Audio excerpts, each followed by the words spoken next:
Okay, so I've gone ahead and done some formatting on this spreadsheet.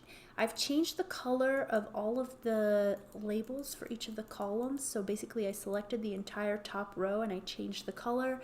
I made it bold and I added a border on the bottom to separate the labels from the data below. If we wanted to pin this row so that when we scrolled down, it didn't disappear, what we would do is select this gray bar that's at the top left of our column, of our first column here.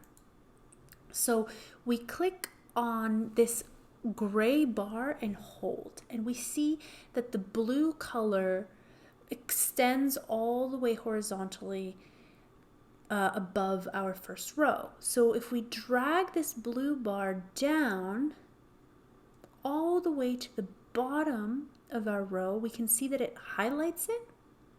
Then we release and we can see that there's a little blue bar and a new little gray bar right here at the bottom of where our row is.